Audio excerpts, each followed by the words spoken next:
우리 모두 사도신경으로 우리의 믿음을 하나님께 고백하겠습니다.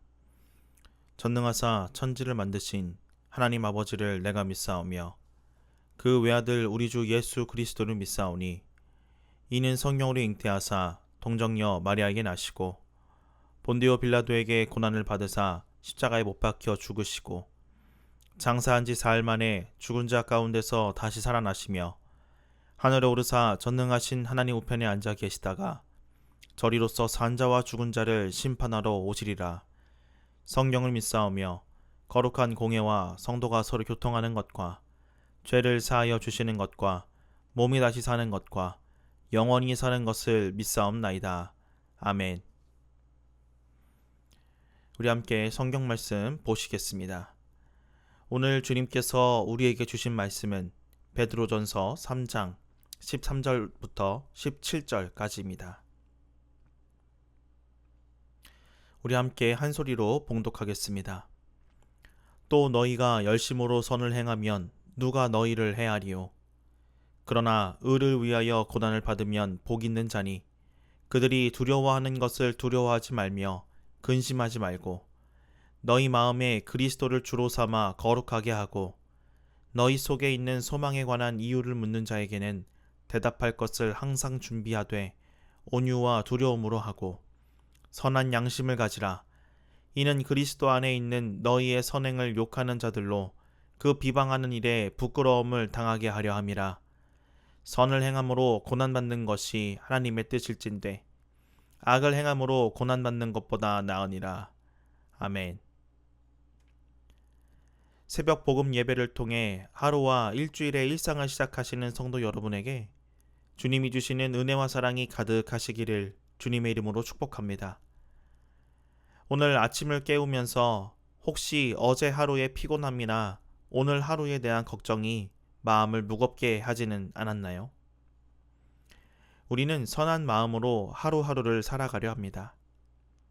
가정에서, 직장에서, 이웃과의 관계에서 하나님을 믿는 사람답게 살려고 애쓰고 있습니다. 그런데 때로는 이런 의문이 들 때가 있습니다. 이렇게 열심히 선하게 살려고 노력하는데 왜 더 큰 어려움이 찾아올까? 신앙생활에 별 관심이 없는 사람들이 더 편안하게 사는 것 같은 그런 상황을 보고 들을 때 솔직히 하나님, 왜 나를 도와주지 않으시나요? 라고 하는 그러한 질문이 마음 깊은 곳에서 올라올 때가 있지 않습니까? 오늘 베드로가 소아시아 흩어진 성도들에게 전하는 이 말씀은 그런 인생을 사는 우리 마음을 위로하시는 하나님의 말씀입니다.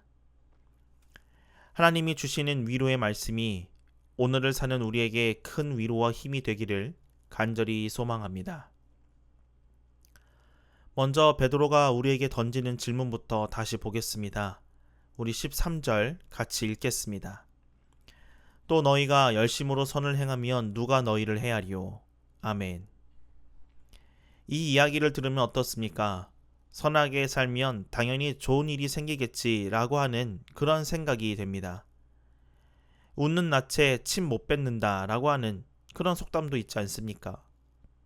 그런데 현실이 정말 그렇던가요? 정직하게 일했는데 오해받을 때가 있습니다. 원칙을 지켰는데 손해를 볼 때도 있습니다. 나를 희생하면서까지 열심을 다했는데 서운한 소리를 들을 때도 있습니다. 이런 일을 겪으면 솔직히 원망하는 마음이 들고 좌절하게 될 때가 있습니다. 이런 일이 생길 때 베드로가 이어서 이야기합니다.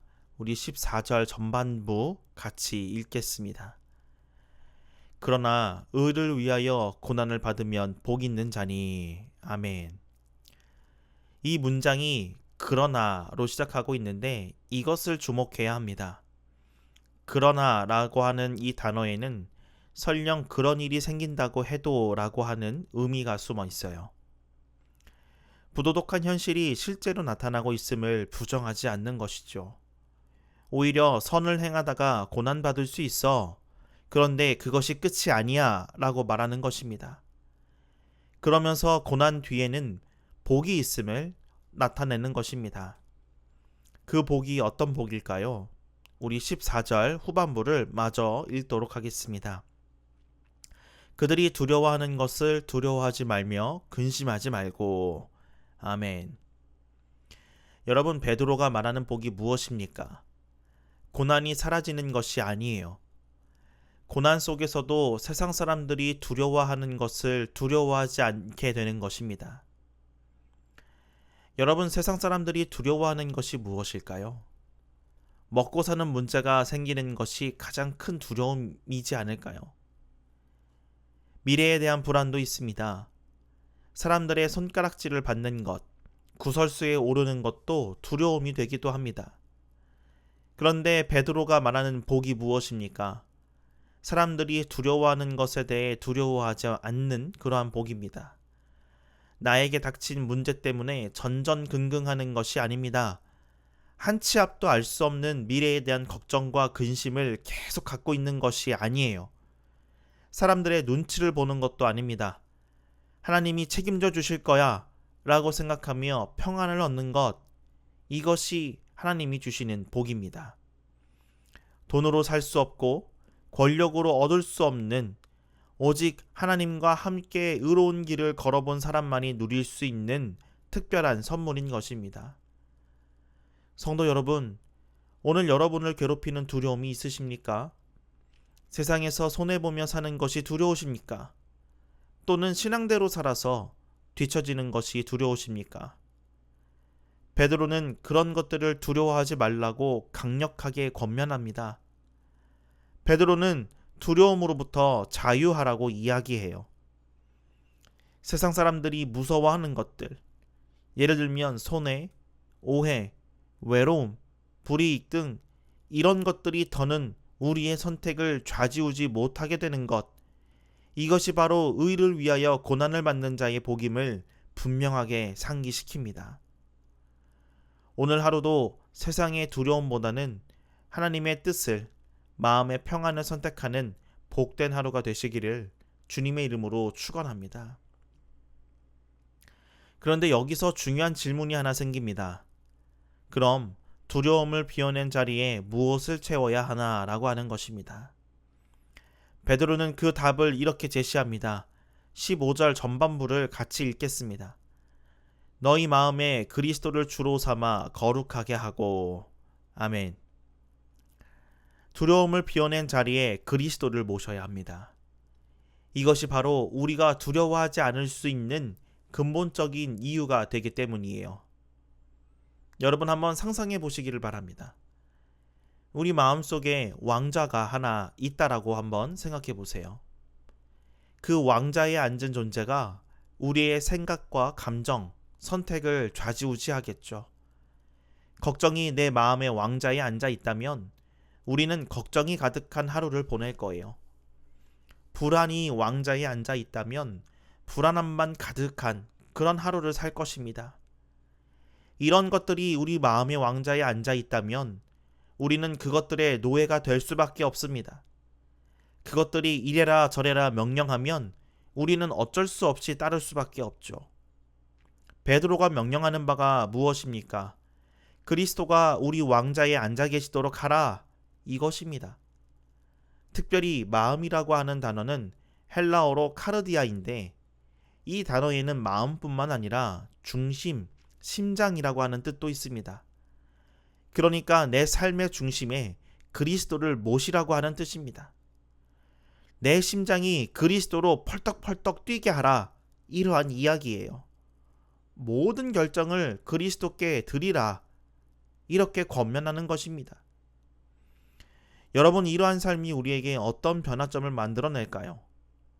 내가 느끼는 모든 두려움과 걱정, 근심이 더는 나를 괴롭히지 못합니다.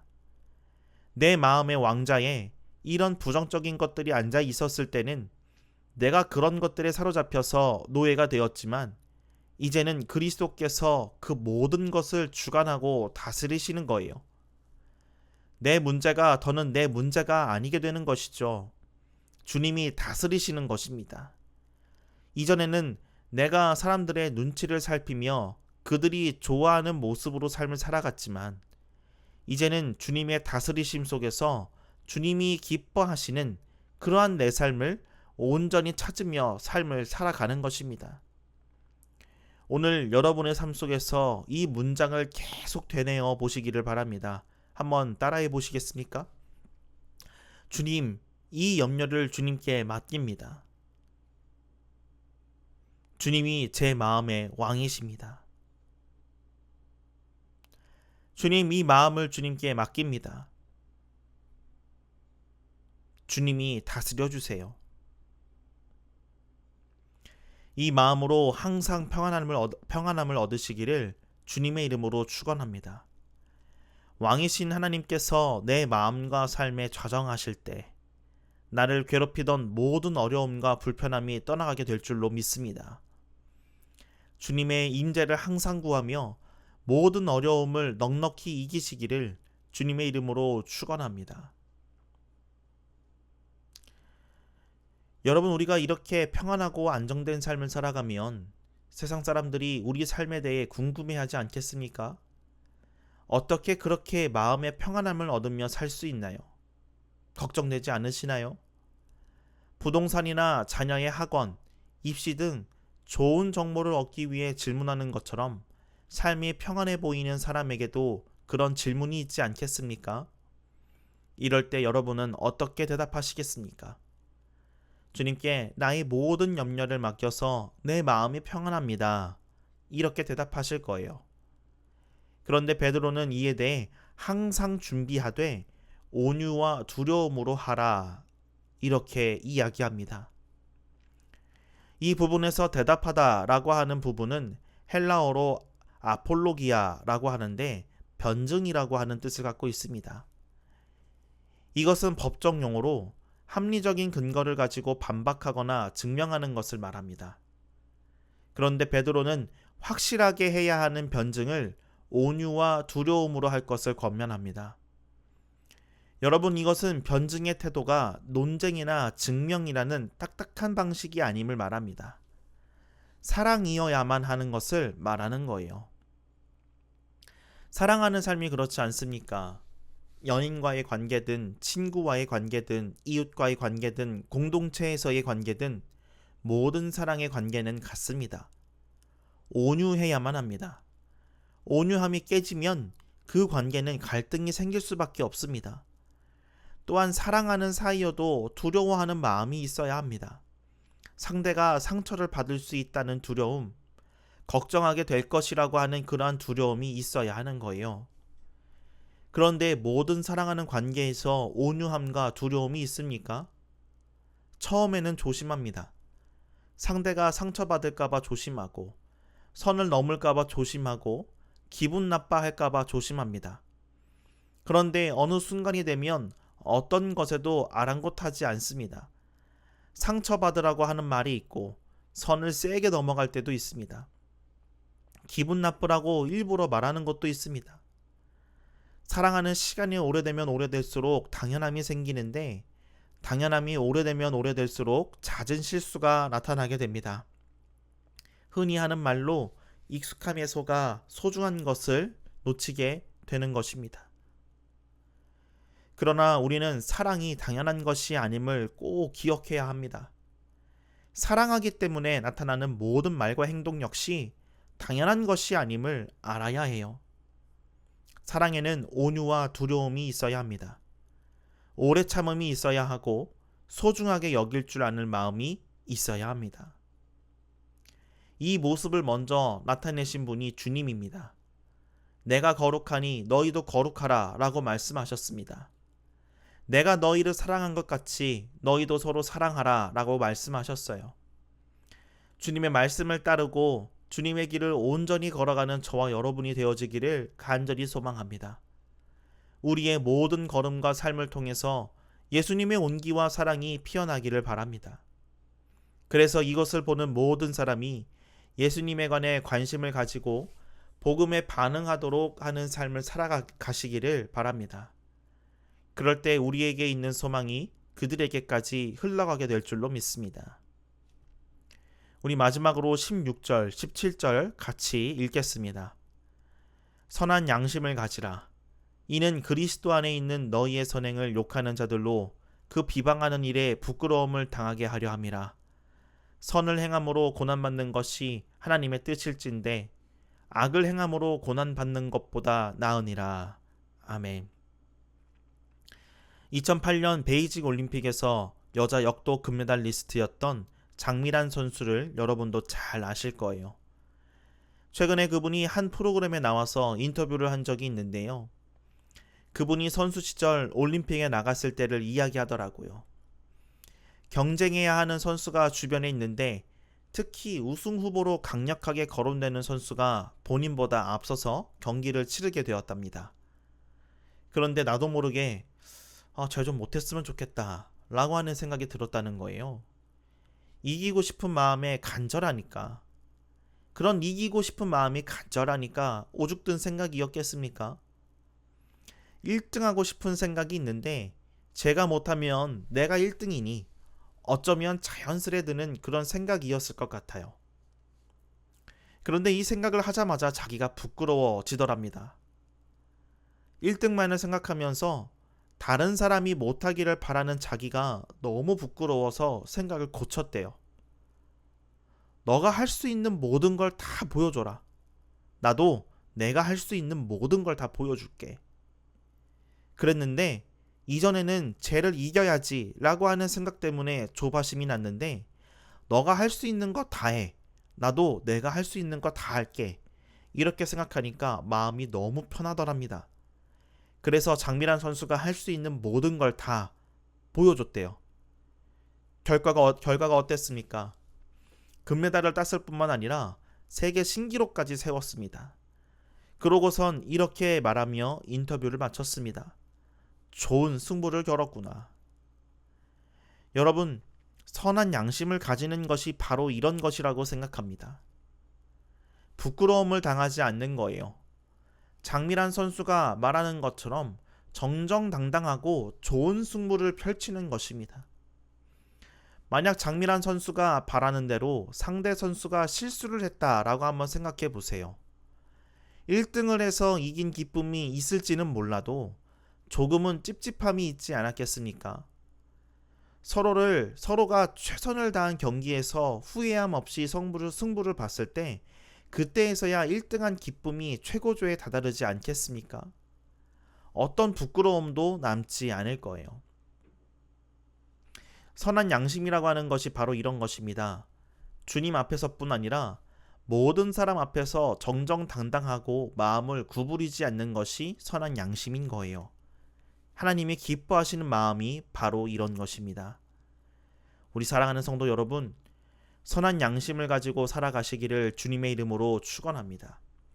정정당당하고 떳떳한 그리스도인이 되시기를 바랍니다. 그리하여 삶과 마음 가운데 항상 평안함을 얻으시기를 바랍니다. 잠언 17장 22절에서 마음의 즐거움은 양약이라도 심령의 근심은 뼈를 마르게 하느니라 라고 말하지 않습니까? 즐거운 마음으로 살아가시기를 바랍니다. 뼈가 마르는 심령의 근심보다 선한 양심으로 정당하게 사는 것이 내 삶에 유익한 일입니다. 오늘 주님 앞에서 평안함을 얻고 누리시기를 주님의 이름으로 축원합니다. 선한 양심을 가지고 살아가십시오. 그리하여 주님의 기쁨과 영광이 되십시오. 주님께서 여러분의 모든 인생의 길을 평탄하게 하실 줄로 믿습니다. 여러분의 삶 속에 주님의 은혜와 평강이 넘치시기를 주님의 이름으로 축원합니다. 아멘. 우리 함께 기도하겠습니다. 전능하신 하나님 아버지, 오늘 아침 새벽의 고요함 속에서 주님의 말씀을 통해 우리 마음에 평안과 위로를 주셔서 감사합니다. 주님, 때로는 선하게 살려고 애쓰는 우리에게 예상치 못한 어려움이 찾아올 때가 있습니다. 세상의 기준으로는 이해되지 않는 고난 앞에서 흔들리는 우리의 마음을 아시는 주님, 오늘 베드로의 말씀을 통해 그 고난조차도 복이 될 수 있음을 깨닫게 하셨습니다. 하나님, 우리 마음의 왕자에 염려와 두려움이 아닌 오직 그리스도만이 좌정하시도록 도와주시옵소서. 세상 사람들이 두려워하는 것들에 사로잡히지 않고 주님이 다스리시는 평안 속에서 하루하루를 살아갈 수 있게 하여 주시옵소서. 내 문제가 더 이상 내 문제가 아니라 주님이 다스리시는 문제가 되게 하시고, 사람들의 눈치를 살피며 사는 것이 아니라 주님이 기뻐하시는 삶을 온전히 찾으며 살아가게 하여 주시옵소서. 왕이신 하나님께서 우리 마음에 자정하실 때 우리를 괴롭히던 모든 어려움과 불편함이 떠나가게 될 줄로 믿습니다. 오늘 하루도 주님의 임재 속에서 모든 염려를 주님께 맡기며 살아가게 하여 주시옵소서. 주님이 마음을 주님께 맡깁니다. 주님이 다스려 주세요 라고 하는 고백이 우리 입술에서 떠나지 않게 하시고, 그 고백 속에서 참된 평안을 누리게 하여 주시옵소서. 이 시간 또한 사랑하는 환우들을 위하여 기도합니다. 우리 이민희 성도님, 유기현 집사님, 이영현 집사님의 어머니, 조문선 성도님의 어머니, 아버지 하나님께서 항상 지키시고 또 고쳐주시는 은혜가 충만하게 있는 줄로 믿습니다.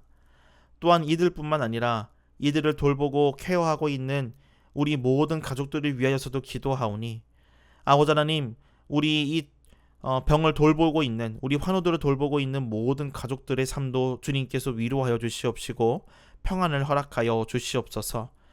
우리 환우들에게 우리 오랫동안 우리 성도들도 열심히 기도하고 있는데, 우리 성도들의 기도까지도 주님께서 들어주셔서 단 하나의 기도도 땅에 떨어지는 그런 기도가 되는 것이 아니라 주님께서 응답해 주시는 응답의 기쁨이 차고 넘치는 그러한 기도 제목들이 될 수 있도록 아버지 하나님, 저희들의 모든 기도에 선하게 응답하여 주시옵소서. 또한 이 시간 사랑하는 수험생들을 위하여도 기도합니다. 하나님, 수능이 100일도 남지 않았습니다. 이 100일도 남지 않은 이 수능의 기간 동안 어쩌면 우리 수험생들에게는 많은 두려움과 어려움이 있을 수도 있습니다. 주님께서 그 마음까지도 헤아려 주시옵시고, 이들이 오랫동안 준비했던 그 시험 담대하게 용기 있게 잘 치를 수 있도록 응원하여 주시옵시고, 또한 도와주시옵소서. 지혜와 지식의 영이 충만하게 하여 주시옵시고, 오직 하나님만을 의지하면서 의뢰하면서 이들이 전심으로 주님께 영광과 기쁨을 올려드리는 그러한 공부에 전념할 수 있도록 함께하여 주시옵소서. 또한 수험생들의 모든 학부모들에게도 주님께서 주시는 위로가 충만하게 있게 하여 주시옵시고, 기도로 열심히 중보할 수 있도록 건강한 체력을 허락하여 주시옵소서. 군 복무를 하고 있는 청년들과 해외 거주하고 있는 모든 교우들의 삶 가운데에도 주님께서 함께해 주시고 인도해 주시는 은혜가 오늘 이 하루 충만하게 나타날 수 있도록 함께하여 주시옵소서. 주님, 오늘 하루 각자의 삶의 현장으로 돌아가는 성도들을 축복하여 주시옵소서. 가정에서는 사랑이 넘치는 가정을 이루게 하시고, 직장에서는 하나님을 믿는 사람답게 성실하고 정직하게 일하게 하시며, 이웃과의 관계에서는 그리스도의 온기와 사랑이 피어나게 하여 주시옵소서. 우리의 모든 걸음과 삶을 통해서 예수님의 사랑이 드러나게 하시고, 이것을 보는 모든 사람이 예수님에 관해 관심을 가지고 복음에 반응하도록 하는 그러한 삶을 살게 하여 주시옵소서. 그럴 때 우리에게 있는 소망이 그들에게까지 흘러가게 될 줄로 믿사오니, 우리의 삶을 항상 거룩하게 하여 주시옵시고, 우리의 삶이 그들에게 큰 영향력을 발휘할 수 있도록 주님께서 축복하시고 인도하여 주시옵소서. 거룩하신 예수 그리스도의 이름으로 기도합니다. 아멘. 하늘에 계신 우리 아버지여, 이름이 거룩히 여김을 받으시오며 나라가 임하시오며 뜻이 하늘에서 이루어진 것 같이 땅에서도 이루어지이다. 오늘 우리에게 일용할 양식을 주시옵고, 우리가 우리에게 죄 지은 자를 사하여 준 것 같이 우리의 죄를 사하여 주시옵고, 우리를 시험에 들게 하지 마시옵고 다만 악에서 구하시옵소서. 나라와 권세와 영광이 아버지께 영원히 있사옵나이다. 아멘.